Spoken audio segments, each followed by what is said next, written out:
Welcome into the San Francisco 49ers Report. Chase Sr. here with you. Hope everybody out there had a fantastic weekend and your weeks are off to a great start. Coming up here on the show, the San Francisco 49ers here in Week 7 in the game of the week will play host to the Kansas City Chiefs at Levi Stadium in Santa Clara, as it is a Super Bowl 58 rematch. A lot to get into here on the show. The Niners go into this game as 1-point favorites. The line opened up with San Francisco as 1.5-point favorites, so it's fluctuated just a bit. It will continue to change a little bit all throughout the week, as some people will believe that Kansas City coming off the bye, given Andy Reid's dominance off the bye, getting disrespected. But then others on the Niners side will say, well, at some point the Kansas City Chiefs have to lose, right? The over-under is set for 47.5. I expect that number to also fluctuate a bit. And this is not a primetime matchup. This is going to be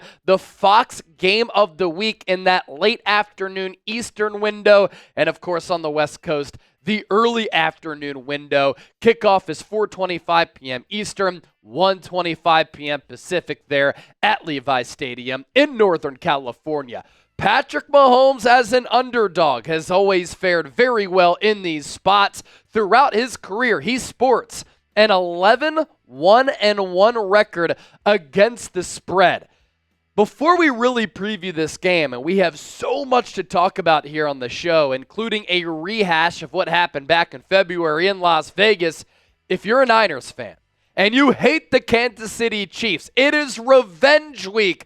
I want you to get that confidence going. I want you to be hungry, just like Niner fans out there. Hit that thumbs up icon and like the video.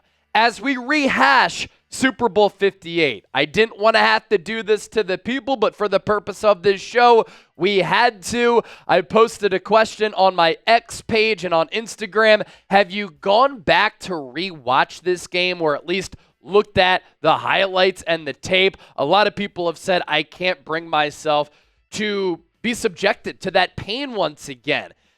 That game, an opportunity wasted by the Niners. That's how I'm going to remember it. You had Christian McCaffrey fumbling on the first drive when it looked as though the Niners were going to go right down the field and score a touchdown. They had some momentum in their favor. The Dre Greenlaw injury changed the complexion of the game. The physicality, the speed, the brute force that he brought to that Niners defense did impact Kansas City. And Travis Kelce couldn't get going as Dre Greenlaw was on the field. And then Oren Burks comes in. He's targeted 9 times and gives up 9 catches the rest of the game. And I thought that the Niners' souls were hurt a little bit with Greenlaw out. They really missed that speed and physicality on the defensive side of the ball. And then Patrick Mahomes did throw an interception to Jair Brown. The Niners got the ball in Chiefs territory. They could not get any points. There was the botched punt from Ray McCloud and Darrell Luter Jr. Next play, the Chiefs able to score their first points of the game, scoring a touchdown as Mahomes was able to throw it into the end zone to Marquez Valdes-Scantling. That got the Chiefs going a little bit. You had the blocked PAT, which ended up being a critical point in that ball game. The 49ers not blocking Chris Jones as Spencer Burford made the wrong decision on that play. If Purdy had time to throw, Brandon Ayuk was wide open in the end zone. Niners may have won that game. Kyle Shanahan then elected to take the ball in overtime. I don't think he knew the rules. Patrick Mahomes to Mecole Hardman, the game winner on a classic patented Andy Reid play. San Francisco in that game blowing multiple leads, and it went down as another crushing defeat, as we could all sense, we could all feel that the Niners were so close to completing that quest for 6, but now the quest for 6 continues. And the lasting image, or at least one of the lasting images of that game for the Niners, gonna live on until the Niners can finally get over the hump and win their 6th Lombardi trophy. Can this image and this feeling, this distaste for this Niners team and this fan base serve as hunger, or is it going to be scarring for this Niners organization? Because I do want to spend a couple of moments talking about the mental game. There is a mental game here at play for the 49ers as they play host to the Kansas City Chiefs in the Super Bowl 58 rematch. This Niners team has never beaten the Kansas City Chiefs while Andy Reid has been the head coach and Patrick Mahomes has served as his quarterback. They are 0-for. They've lost in 2 Super Bowls and they've lost in the regular season. So a win for the Niners in this game off the heels of winning that game against Seattle would really improve their mental confidence. They get some momentum going from here on out the rest of the regular season, but then they know internally that they are capable of dethroning the Super Bowl champions and beating Andy Reid and Patrick Mahomes in a big spot. This is human nature here, ladies and gentlemen. The Chiefs so far up to this point this year, they have lived on the edge, yet they've been able to escape with wins, whereas the Niners have lost some of these close games. Week 1, the Isaiah Likely toe game allowed the Ravens to nearly beat the Kansas City Chiefs. It looked as though John Harbaugh was going to go for the 2-point conversion to go for the win, but then the Chiefs escaped with the victory 27-20 at the buzzer. The following week, the Chiefs edged the Cincinnati Bengals 26-25 in another really close game. Then they played in another one-score affair. They edged the Atlanta Falcons in another game that came down to the wire, and they beat Atlanta on the road 22-17. They beat the Chargers on the road by 7. That was an ugly game for KC. And then at home, 2 weeks ago prior to the bye in Week 6, the Chiefs outlast the New Orleans Saints 26-13. A big storyline in this game is the Chiefs' rest advantage and Andy Reid coming off the bye. He has been a maven, a magician, a genius with an extra week of preparation. Throughout Andy Reid's coaching career, he is 31-7 all-time, regular season and the playoffs, when he has a bye week to work with. As for the San Francisco 49ers, like the Kansas City Chiefs, a lot of close games, but their record is even at 3-3. Week 1, a dub against the Jets, 32-19. Week 2, close loss against the Vikings, 23-17, and they played a D ball game in Week 2 in Minneapolis. Then they choke away that game against the Los Angeles Rams, 27-24 in Week 3. They blow out the Patriots in Week 4, 30-13. They somehow found a way to lose, scoring no second-half points against the Arizona Cardinals, 24-23 the final there. And then they go on the road, tough environment against a banged-up Seahawks team, but on a short week, and they outlast Seattle 36-24. The rest disadvantage here. Yes, technically, San Francisco is at a rest disadvantage. The Chiefs are coming off a bye. The Niners are not coming off a bye. But San Francisco did have a mini bye, as we like to call it in the broadcasting business and the NFL business, because they did play on Thursday Night Football. And after that Thursday game, San Francisco had 3 days off before coming back to the facility to ramp up their preparations for the Chiefs here at home in Week 7. And this is a perfect example of this talking point, which we have discussed here on the show, and I'll rehash it and bring it back up. Margins in the NFL are razor thin. The Chiefs and the Niners are proof of that. KC is undefeated at 5-0. The Niners could easily be 6-0, although I give them that loss against Minnesota. Let's call it 5-1. Instead, San Francisco is 3-3. But are the Niners coming off their turning point of the 2024 campaign after that slow, frustrating start? Because did the Niners win against Seattle help them find their identity? After that Cardinals loss, Brock Purdy had said, we're still trying to figure out who we are. We're trying to find an identity. But I thought the Niners tapped into their strengths and they found what worked well. And in turn, maybe they were able to discover who they are as a football team, and in turn, capture their identity. Because what I thought the Niners did very well in that game against Seattle, defensively, they stopped the run. Defensively, they pressured the quarterback, thanks to Nick Bosa's 14 pressures of Geno Smith. After they were cold in the red zone in the first half, which has been the story all year, they did finish 3 times in the red zone in that second half. The Niners had blown leads, double-digit leads to the Rams and Cardinals. They almost did that against Seattle, but then they held on to that lead, and they were able to win by 12, and they had a balanced offense. They ran for the most yards that they had run for all year, and Brock Purdy, 3 touchdowns, no picks. They had explosive pass plays through the aerial attack. As for the Niners injury report going into this game against the Chiefs, we'll see what the status is of Jordan Mason. Kyle Shanahan called him day-to-day. He has that AC joint sprain in his shoulder. I wouldn't be surprised if he did not play in this game. If he does, hopefully he is healthy enough to do that, because as a running back, shoulder injuries are always very concerning. Matthew Wright, the kicker replacement for Jake Moody, he's dealing with the shoulder injury. It's expected that he is going to play and be able to be available to kick for San Francisco. Maliek Mustafa, he put out the information on social media that he thinks that he's going to be okay. He had a low ankle sprain. He registered his first interception of his NFL career against Geno Smith on the opening drive of that game on Thursday. Charvarius Mooney-Ward did not play, but hopefully sitting out that game on Thursday has allowed him to get right. Of course, he used to play for Kansas City before signing that contract with the Niners. He's in a contract year, and he's trying to overcome what he called the worst football of his career up to this juncture of the season, because he's been struggling. Jordan Elliott, a good run-stuffing defensive tackle. We'll see what his status is with that knee. Obviously, it's early in the week as we record this on this Monday. And then Demetrius Flannigan-Fowles, he's been dealing with the calf injury. Who you got in this football game? Will the Niners finally beat Patrick Mahomes and Andy Reid, or will the Chiefs continue to reign supreme over the Niners? Type KC or SF. I'll unveil my prediction coming up here in just a little while. As you venture down to get your predictions in, be sure to hit that subscribe button for daily Niners shows that are informative, insightful, entertaining, thought-provoking, that involve you, but also make sure to subscribe and join us for all of our live shows and our watch parties, because we go live every single game day for the Niners. It's the best, most lit, liveliest atmosphere for a Niner game outside of being at the actual game. And of course, we'll be running it back for another watch party, Niners Chiefs, right here on the Niners Report coming up on Sunday.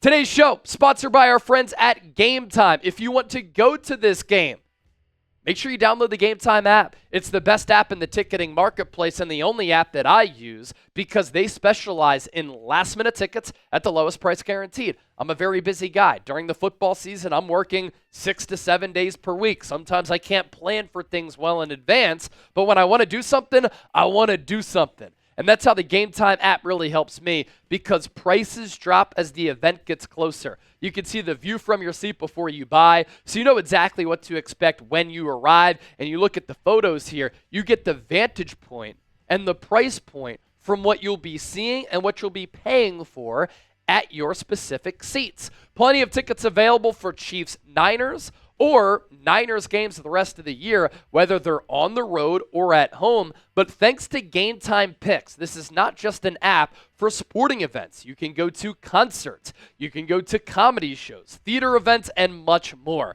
So download the Game Time app, create an account, use the code CHATSPORTS, CHATSPORTS, for $20 off your first purchase. Terms apply, first purchase only. What time is it?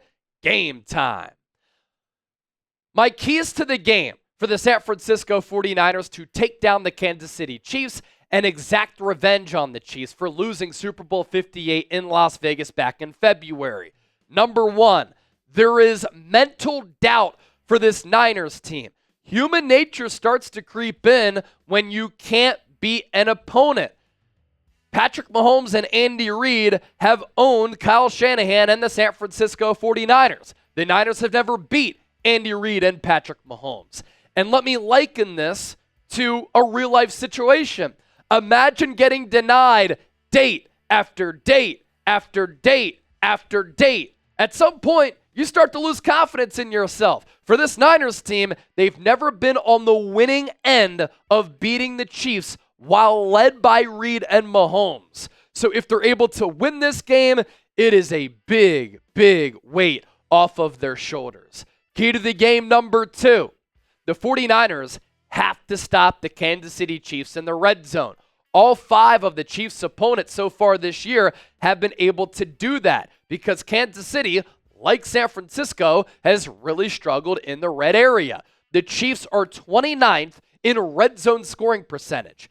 They have scored touchdowns when in the red area under 39% of the time. That's why all of their games, except for one, coming in Week 5 against the Saints have been close. So just like Kyle Shanahan has had issues with play designs and play calling and punching it into the paint in that red zone, the same can be said for Andy Reid. But if the Chiefs finally explode and they are able to finish continuously in the red area, it's going to be hard for the Niners to win this game. Coming off the bye, given Andy Reid's excellence and dominance coming off the bye, he always comes off that week off very creative as a play caller. And he spends hours and hours digging into the tape of his team and the opposition to try to draw things up that are very innovative and creative, coming up with new wrinkles and intricacies for how to catch the opposing defense off guard, because he has an extra week in order to do that. Andy Reid, during the bye week, isn't going to Mexico to kick his feet up, take down some hamburgers, and drink some drinks, right? Even though I don't even think he does drink, because I think he's Mormon. Andy Reid lives and breathes football. This is all that he thinks about. So he's been at the facility, even during the bye week, studying this Niners tape, trying to find ways for him to exploit this Nick Sorensen defense. And in speaking of Nick Sorensen, this is a mismatch for San Francisco. Now, Nick Bosa is having an all-pro year. Fred Warner is in the running for Defensive Player of the Year, especially after the injury, unfortunately, to Aiden Hutchinson of the Detroit Lions. This Niners team has some talent on the defensive side of the ball, but we have seen this year that Nick Sorensen has struggled as a first-year defensive coordinator. So you have a rookie defensive coordinator against one of the best, most creative, finest offensive minds in the history of the NFL. And when Andy Reid, through his tape study, finds a weakness, he will try to exploit it. Will Nick Sorensen be able to stall this Andy Reid offense? It's a big key to the game for San Francisco. On the other side of the football, the Niners offense, Kyle Shanahan and Brock Purdy against Steve Spagnuolo, one of the top, if not the best defensive coordinators in the sport. So naturally, you look at how the Chiefs stack up offensively and defensively this year. They are 15th in points per game at 23.5 offensively.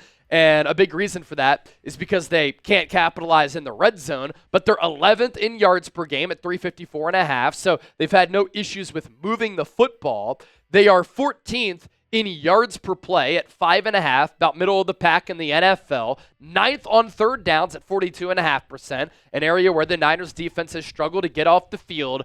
But red zone efficiency, 38.8%. That's 29th. But defensively, this Chiefs team still has and boosts one of the best defenses in the NFL. 6th in points per game at 17. 9th in yards per game at 305. 9th in yards per play at 5.2. 14th on third down. So that's an area where the Niners have performed very well. Hopefully that trend can continue. But then when teams get in the red zone, the Chiefs defense forcing a lot of field goals. 10th at 46.5%. As we know in Super Bowl 58, Spags' defense caused a lot of fits for Kyle Shanahan and Brock Purdy. One of the reasons why, Spags does a great job of mixing up his looks. He will send the house to Brock Purdy, and he'll send that blitz pressure in between the tackles, or he'll load the box. He'll send corner blitzes either timed or on a delay. He is very creative with mixing his looks. He'll tease that blitz, and then he'll drop some of his defenders back in coverage. Very similar to what Brian Flores does with the Minnesota Vikings. And when the Niners have been faced against that blitz pressure, and we saw that back in week 2, Brock Purdy struggled, turned the football over a couple of times. Kyle Shanahan struggled with his play calling and his play designs to combat that. As for how the Niners stack up, still having a really good offensive season, 8th in points per game at 27, 2nd in yards per game at 420, 2nd in yards per play at 6.5, 6th best third down team. Big reason for that, Brock Purdy able to create out of structure with his legs in the red zone. They were 29th going into that Seattle game. They have moved up to 25th at 44.4% after finishing in the red area 3 times in that second half. And yes, one of those was that Kyle Juszczyk touchdown at the end of the game in garbage time. Defensively for the Niners, 12th in points per game at 21.7. 11th in yards per game. 18th in yards per play, 22nd on third downs. That's not good when you're going up against Patrick Mahomes and Andy Reid. You can defend it really well, but Patrick Mahomes will find a way to gash you, break your heart, and take the wind out beneath your sails. And then the Niners' red zone defense also hasn't been good. So what's going to give? Bad Chiefs red zone offense, bad Niners red zone defense. Key to the game number 7. Red zone scoring is going to be huge, especially for the Niners in this game. Because when you have to go score for score, blow for blow with Patrick Mahomes, they just find a way to outlast you and outscore you. And also, you do not want to be in a close game against Mahomes. If he has the ball late, how many times have we seen him be able to come up with an explosive play, drive the offense right down the field, scoring a touchdown like they did in the Super Bowl, or Harrison Butker has a really good leg and he's able to kick from 60 yards and in a very accurate way. And the difference between getting 3 and 7 can be the difference in this game because these are two of the top teams in the National Football League. In the red zone against Seattle, did the Niners find their answer? Did they find the solution to their red zone woes? And is it George Kittle and utilizing him in the red area? And if teams try to double him and take him away, does that open up the other players on the offensive side of the football for San Francisco? George Kittle, 2 red zone touchdowns, both in the second half on great throws from Brock Purdy. George Kittle also having an all-pro caliber year. Running the football will be hard for the Niners in this game. This Chiefs defense, very good against the run. They're awesome along the defensive line, led by Chris Jones, still the best defensive tackle in the NFL. Nick Bolton, one of the top linebackers in the game. Trent McDuffie, one of the top defensive backs in the game. And we'll see if Jordan Mason, the NFL's second leading rusher, now that Derrick Henry has overtaken him, is going to be able to play with the shoulder injury. But the Chiefs against the run, they are 8th in opposing rush play percentage, which means teams run the ball 40% of the time. But yards per rush, even though teams run it a lot, they're only averaging 3.7 yards per pop. That's 4th in the NFL defensively for Kansas City. Rushes per game, 23.6, 7th. The Chiefs, 5th in rushing yards per game surrendered at 88.4. Kind of that happy zone for the Niners. When they run for more than 100 yards, they find success a lot. And then the Chiefs aren't allowing a lot of rushing touchdowns. Only 0.4 given up on average per game. That's 3rd in the NFL. Key to the game number 9. No special teams breakdowns. This Niners special teams coverage unit has been awful. Whether it's punt coverage, whether it's kickoff coverage. And as we saw in Seattle, Matthew Wright does not have a strong leg. He struggles to kick the ball out of the end zone. And that leads to a lot of returns. And this Niners team, all year long, has given up big returns. And it's burned San Francisco. You had the fake punt converted for a first down against the Rams. That was the momentum-changing moment of that game against Los Angeles. Jake Moody got hurt on a special teams breakdown on a kick coverage. And then last week, Matthew Wright got hurt on a special teams kickoff coverage breakdown. And the Niners gave up a 97-yard kickoff return for a touchdown. The Niners have had special teams blunders in a lot of huge games, including games against Kansas City, and Andy Reid really emphasizes special teams. You have a special teams breakdown in this game, it could be the difference between a win or a loss. And yes, coming in at number 10, all eyes on the referees. Look, I think the Niners lost Super Bowl 58 pretty fair and square. They shot themselves in the foot. But it is wild to me how Patrick Mahomes over the last several years has had the most interceptions overturned among all quarterbacks in the NFL, and how the Chiefs led the NFL in holds last year, but did not have a single hold on the 49ers. And I can count on a hand or two how many times I saw Nick Bosa and others get held by the Kansas City Chiefs offensive line. This is a funny picture that's been going around over the last couple of months since the start of the NFL season, because it does feel as though sometimes the refs are on the Chiefs' side. And as you can see, the referee here, I believe this is Bill Vinovich, wearing the Kansas City hat, red stripes, and Kansas City on the pocket. It's a joke. I'm not saying the Niners fully lost that game to Kansas City in Super Bowl 58 because of the officiating, but it hasn't helped. And when you think back to 2019, Nick Bosa was held a lot, and the officials didn't do the Niners any favors in that game either. And a pass rush against Patrick Mahomes, it really matters. The only Super Bowl that he's lost, the Tampa Bay Buccaneers set the record for the most quarterback pressures in a Super Bowl in history back during that 2020 season. That's the formula to beat Mahomes. Don't give him time to throw, put him under duress all night. So predict the score. Kansas City Chiefs, San Francisco 49ers. My score prediction, I do think the Niners lose this game. That's my prediction as of right now. I think the Chiefs find a way to once again win on the margins because they're better on the margins. And they're better at head coach and quarterback than the Niners are. 28-26. You can call me fake. You can call me phony. You can call me a fraud.